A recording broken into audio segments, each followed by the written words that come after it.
अस्सलाम वालेकुम दोस्तों, क्या हाल है। उम्मीद है आप सब खैरियत से होंगे। आप जानते हैं कि नाइन्थ क्लास का मैथमेटिक की बुक चेंज हो चुकी है और आई थिंक अब फेडरल बोर्ड जो है वो नया सिलेबस इंट्रोड्यूस करवाने जा रहा है नाइन्थ का और फर्स्ट ईयर का, ताकि यही सिलेबस जो है वो आगे ये कंटिन्यू कर सकें टेंथ में और फिर ट्वेल्थ क्लास में। तो देखते हैं कि नाइन्थ क्लास की मैथमेटिक्स में क्या चेंजेस आई हैं। अभी हम बुक का ओवरव्यू लेते हैं। तो ये थोड़ा सा तो इन्होंने इसका टेक्सचर चेंज किया है बुक का, थोड़ा सा इसमें इन्होंने इसको थोड़ा कॉस्मेटिक इसका लगाया है, ग्लैमरस चेंज किया है इसका।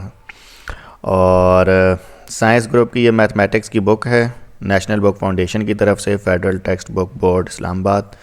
और ये इसकी सैम्पल बुक है, इसी वजह से इसके ऊपर नेशनल बुक फाउंडेशन लिखा हुआ आ रहा है और ये मैंने नेशनल बुक फाउंडेशन की वेबसाइट से ही डाउनलोड किया। अच्छा, तो ये जी आपका कंटेंट है इस बुक का। पहले जो थी वो नाइन्थ क्लास की का फर्स्ट चैप्टर जो था वो मैट्रिसेस के हवाले से था, लेकिन अब मैट्रिसेस का चैप्टर, मैट्रिसेस का यूनिट इन्होंने इस बुक में से निकाल दिया है और रियल नंबर्स यानी कि जो वहाँ पे पहले सेकंड नंबर पे जो चैप्टर था और वही यहाँ पर जो है वो पहले नंबर पे आ गया। बाकी बुक आई थिंक उसी तरह से है, उसी को कंटिन्यू किया है। तो फर्स्ट चैप्टर रियल नंबर्स का है, सेकंड चैप्टर लॉगरिदम्स का है और थर्ड चैप्टर जो है यहाँ पे इन्होंने सेट्स एंड रिलेशंस का कर दिया है, जबकि ये सेट्स वाला जो चैप्टर था ये टेंथ क्लास में था। थोड़ा सा यूनिट्स को इन्होंने रीशफल किया, नाइन्थ के कुछ चैप्टर्स और टेंथ के चैप्टर्स को आपस में इन्होंने थोड़ा सा रीशफल किया है। और अच्छा, दरमियान में बूट सिलाई करने वाले अंकल आ गए थे तो उनका काफ़ी आवाज़ थी गली में, इसलिए मुझे वीडियो पॉज करनी पड़ी। तो हम बात कर रहे थे नाइन्थ क्लास की जो न्यू बुक आई है उसके कोर्स कंटेंट के हवाले से। तो इसमें जो मैंने ऑब्ज़र्व किया है वो ये है कि पहला चैप्टर पहले आपके पास मैट्रिसेस का था, अब ये रियल नंबर्स का है। इन्होंने मैट्रिसेस का यूनिट को फ़िलहाल ग़ालिबन स्किप कर दिया। डेफिनेटली वो टेंथ क्लास में जाके उसका कंसेप्ट आएगा, हो सकता है उसके कंसेप्ट को ये इम्प्रूव कर रहे हों, क्या पता उसमें पहले 2x2 मैट्रिसेस थे तो अब 3x3 मैट्रिसेस इन्वॉल्व कर दें, लेट्स सी।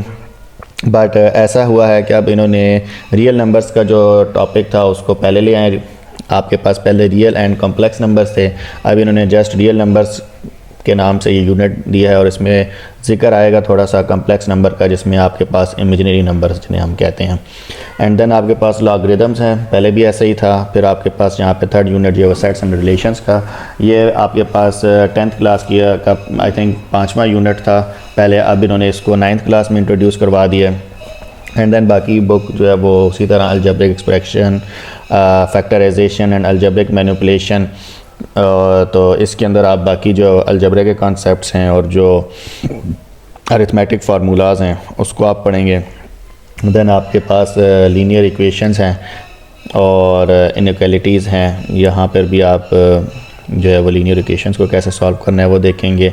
फिर आपके पास नया जो यहाँ पर उन्होंने एक चीज़ ऐड की, ये भी आई थिंक पहले नाइन्थ में थी और सॉरी टेंथ क्लास में थी, ट्रिग्नोमेट्री का यूनिट, जिसमें आप साइन थीटा टेन थीटा के बारे में पढ़ते थे और बेयरिंग यानी कि L = R थीटा और इस तरह के कंसेप्ट थे जो आप करते थे। तो अब ये इन्होंने नाइन्थ में दे दिया है। बाकी आपके पास नेक्स्ट ज्योमेट्री के 3-4 यूनिट्स हैं और इसमें ग़ालिबन आपके फार्मूला भी इन्वॉल्व होंगे, सॉरी थ्योरम्स इन्वॉल्व होंगे। और एंड में आपके पास बेसिक स्टैटिस्टिक्स का यूनिट है। बेसिक स्टैटिस्टिक्स का जो यूनिट है ये पहले टेंथ में था और अब इन्होंने नाइन्थ में इंट्रोड्यूस करवाया। सो इन अ शॉर्ट आपके 3 यूनिट्स जो हैं वो चेंज हुए हैं। एक आपका मैट्रिसेस का यूनिट स्किप कर दिया, यानी कि वो अगले स्टेज पर ले गए हैं और उसकी जगह इन्होंने सेट्स एंड रिलेशन का यूनिट जो है वो इधर नाइन्थ के सिलेबस में इंट्रोड्यूस करवाया और ट्रिग्नोमेट्री इंट्रोड्यूस करवाई है एंड बेसिक स्टैटिस्टिक्स। इन्होंने ये 3 नए यूनिट इंट्रोड्यूस करवाए हैं आपके नाइन्थ क्लास के न्यू सिलेबस में। ये बहुत इंटरेस्टिंग होने जा रहा है, बहुत आसान है, कुछ भी मुश्किल नहीं है, मज़े की बुक है और अच्छा है, आपको नई चीज़ें सीखने को मिलेंगी। मेरी यहाँ पर आपसे एक रिक्वेस्ट भी है, एक एडवाइस है कि आपने ये जो यूनिट 11 है बेसिक स्टैटिस्टिक्स का, ये यूनिट स्किप नहीं करना। अमूमन तो स्कूल्स में एक तो वैसे भी ये लास्ट में है यूनिट, तो इस वजह से भी सिलेबस कवर ना होने की वजह से ये यूनिट स्किप करवा दिया जाता है कुछ जगहों पे ट्यूशन में या वैसे जो है वो चॉइस पे के बगैर चॉइस भी तो इतनी आएगी तो ये वाला चॉइस पे छोड़ देते हैं। तो अमूमन ये वाला यूनिट छुड़वा दिया जाता है। थोड़े से इसके क्वेश्चंस एक्चुअली जो है ना वो लेंथी होते हैं, लिखना ज़्यादा पड़ता है, तो बच्चे इस चीज़ से भी घबराते हुए इस यूनिट को स्किप कर देते हैं। लेकिन आपने ऐसा बिल्कुल नहीं करना, ये याद रखें, ये जस्ट इंट्रोडक्टरी इसके कंसेप्ट्स हैं इस लेवल पर। और ये यूनिट ऐसा है कि अगर आप कल को आप कहें कि जी मैंने तो बायो पढ़नी है आगे जाके, या मैंने तो आर्ट्स के सब्जेक्ट्स पढ़ने हैं, मैं आगे जाके जो है वो LLB करूँगा, या मैं साइकोलॉजी पढ़ूँगा, या मैं दीनियात में जाऊँगा, या BS इंग्लिश करने का मेरा मूड है, या और कोई भी आप फील्ड चूज़ करते हैं, तो ये याद रखिएगा कि ये आपने BS लेवल पर भी आपने एक कोर्स पढ़ना होगा इंट्रोडक्शन टू स्टैटिस्टिक्स के हवाले से।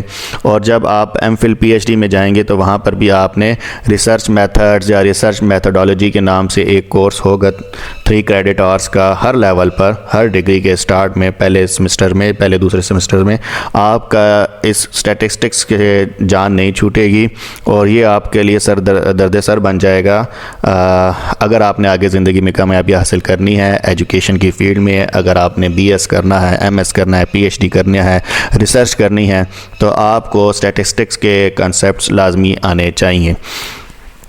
तो इसलिए आपने ये यूनिट बिल्कुल भी स्किप नहीं करना।